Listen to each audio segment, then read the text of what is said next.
Hey everyone, welcome to today's video. So today I wanted to quickly comment on something, and this is regarding Death Stranding. It's a game that I haven't played yet, and I don't have any dog in this fight, but I have to say something from a creative perspective. And when I say that, it will probably not make sense today, but maybe someday it'll make sense why I am saying this from a creative perspective. Now, Hideo Kojima made a comment saying something along the lines of Americans kind of liked Death Stranding less because it wasn't necessarily an FPS. Now, Sony has gone ahead to clarify that statement, which if you look at the context, he said that in America there are a lot of FPS fans, and maybe those fans are saying this is like a different game and are not rating it very high. And so I guess if you look at it from there, that probably sounds like a more likely thing that he's saying. I don't think he wants to, throw anybody out there and just say, hey, whatever. He would like to have, people still try out his game. So I think his statement was actually much more diplomatic. And I don't think there is no validity in what he's saying. Now, somebody went ahead and tweeted and said, if you go on Metacritic, the top 20 games, there is no FPS game among the top 20 games. Very, very true, which I think, can be used as an argument against his. But in those top 20 games, there isn't any game like the game that Hideo Kojima made. And that is where the counter argument comes in. I don't know who this person is that made the response tweet or whatever it is. I was watching another content creator, big content creator. I'm not going to mention his name because if I do, everyone's going to say I'm clout chasing or whatever the heck that is. But he went ahead and kind of ranted and said he wasn't going to play it. He wasn't a Kojima fan, and he just feels like a lot of people feel like Kojima, everything he makes is gold and he can do no wrong and all that stuff. And to me, I just think that argument doesn't hold any water if you're not going to judge Death Stranding from a creative perspective. Now, I've said creative perspective 9 times and you wonder, what does that mean? Well, one, Death Stranding is a very different game. If you want to compare Death Stranding to any game that's been out in the market, you have to look at a game like The Order 1886.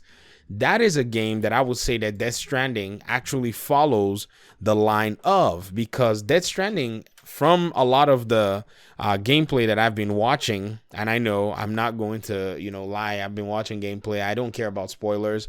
I can watch a game and still play it anyways. It doesn't bother me. The Order 1886, in my opinion, was actually a very good game.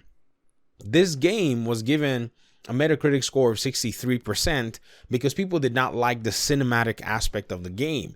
A lot of it was QTE in terms of, some of the things you had to do, but there were some aspects of the game that allowed for some free play, like shooting and all that stuff. But a lot of people said, oh, this game was such a waste. It had so much potential, and they pretty much beat down on this game. But then I went ahead and played this game and I said to myself, all of you are crazy. That's what I said. All the people that said The Order 1886, literally, let's argue in the comment section. Put your comment down and I will respond to you. Like, we will have a huge verbal argument about why that game is either good or bad. Because I'm of the opinion that that game is a very good game. Well-made game, genius-made game. But I guess we are not necessarily always used to that aspect of gaming where the narrative is what really drives the game, and the gameplay and all those functionality are not necessarily the main aspect toward the game. And you have to say, The Order 1886 did have a good storyline, stronger storyline than many other games coming out in that genre. In fact, I have not really seen any werewolf Lycan type game, that actually has the same amount of polish that that game has. If you see the gameplay on that game, I showed she wasn't my sister-in-law then, but I showed her the graphics. She said, this is a game. She asked the question. I said, this is a game. Like, it's not even a cutscene. I'm literally controlling this. It's a very, very clean, polished game. And I think I might play it very soon again, just to kind of get a feel for that story. Very good story. I don't care what you say. It's just a good game. But if you go back and look at how people received this game, they did not receive it well. Now, I say y'all are crazy, but I'm being silly in saying that I'm the crazy one who kind of thought that this game was something big, whereas everybody else kind of spat it out. And I think Death Stranding is also going through the same thing, because genres like this, people usually look away from those narrative-driven games. Now, Death Stranding does have more independent gameplay than the Order 1886. So you actually have to give it that for having that, but then having a strong story from an artistic perspective. Now, Hideo Kojima may not make sense to everybody, and as a creative, you have to appreciate that. Well, if you're not a creative, you will not appreciate that. But someone like me, I can say definitely so. Why? I look at Picasso's drawings and I'm like, I don't know what this guy is even, what is he drawing here? And yet somebody will pay $96 million for that kind of painting. You know what I mean? I'm a creative, but my art appreciation is not necessarily that high in order for me to appreciate something that does not look like an image that I can say, okay, this is a jointed image. But in Picasso's case, when he draws, it's over my head. Now, that doesn't mean that there are not people who appreciate that, who are calling me crazy for not seeing the beauty in it. It's just the way our minds think and the way our preferences are. So sure, let a review person go ahead and review it because they feel it's not a game for them.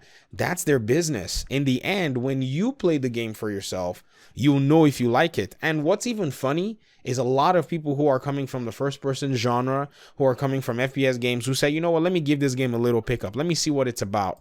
They're actually coming around saying that they actually appreciate this game because it's something of a refreshing take. It's not your fast-paced run around gun. It's not, you know, that's usually what we're used to. We're used to a lot of I don't play much FPSs, but you know, we're used to kind of fast-paced games. You know, it's just the way gaming kind of has driven. You know, the fast-paced games are usually the ones that are on top of the franchises. The ones that have a lot of slow-paced action are kind of dying out, except for a very select few. I mean, I made a video on Tomb Raider just the other day, and it's one of those games where it's actually well done, well crafted, has good mechanics. But just because it doesn't really appeal to a big audience, you know, it seems like it's one of those games that's just going to remain for a niche. And I think Death Stranding is now a game that does have its niche, and it's creating what I call a new taste. So I guess I'll throw this out there. In the food industry, what a lot of people do is they actually get you used to a brand new taste. So if they're maybe making a new food product, what they usually do is they'll give out free samples in order for people to actually know that there's something like that and actually have them develop a taste for something new. It may sound weird, but when they try it for, you know, the first time for free, or when they try it for the first time at all, you know, they eventually go, oh, wow, I didn't even know I actually liked this on the menu. And then guess what? They're probably going to come back and say, you know, now that I've actually had some comfort level of this item on the menu, I can now go ahead and try it. That's the secret behind restaurants that will give you a free sample of something that you've never tried before. Or they will be like, this is complimentary and it's on the house. Here you go. They're trying to get you to develop a new taste. And if you don't like it, then you don't like it. But if you do like it, now you're already a customer and a patron of that particular product. And I think Death Stranding kind of falls into that category. People that may like the game, you know, will be getting all these perceptions from out there and not really know that they're going to like the game. And then over time, you're going to find out that as people start picking up the game, when it's already gone on sale or when it comes to PC, more people are going to be like, man, I can't believe I actually like this game much more than I did. And he's one of those creatives that writes heavily in the cinematic narrative driven aspect of his games than many other, you know, creators and many other game directors out there. So I'm not saying that Death Stranding is a smash hit. I'm saying that is a game that can be and is being appreciated. And so whatever anybody who doesn't really care much for Hideo Kojima thinks, it doesn't really matter. An artist is going to do what an artist is going to do. I mean, I guarantee you that there were people who called a lot of these artists that were drawing their paintings back in the 1800s and early 1900s. People called them, you know, and said that they were not sane, that they had lost their minds. And they probably said, well, whatever. They kept on doing their art. And now those artworks are worth zillions, you know, in terms of their worth. And so I think down the line, that game can be a game that people will look back and say, oh, you know what? We didn't give this game a fair shake.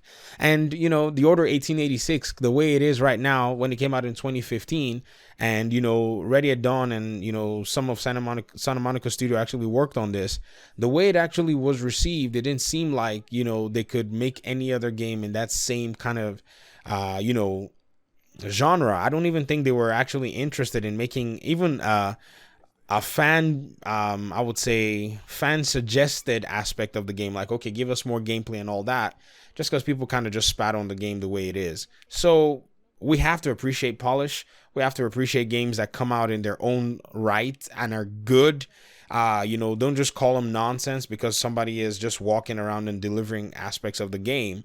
The game is a highly cinematic game. New to many of us, but still, that does not reduce the fact that it is a video game that's worth its salt. It may have to be that we have a new genre of video games that's called heavy narrative driven games. Not first person, not third person action, not thriller, not horror, not racing, not sports, but just its own different genre. And that genre is going to have to be for a very select audience. And there's nothing wrong with that. It's nice to have another genre to actually deal with, and that way, whenever you have all these mayhem going on with these mainstream games, you can just hide yourself in a little corner and enjoy a good product. So that's my little take here. I'm a small content creator, so nobody, really asked me in my opinion, but I have to give it because this is a creative perspective. This is something that you have to rally around if you're somebody who does anything creative at all. So I guess I'll see you in the next video. Thank you very much for your time and audience. Thanks for even watching this. Peace.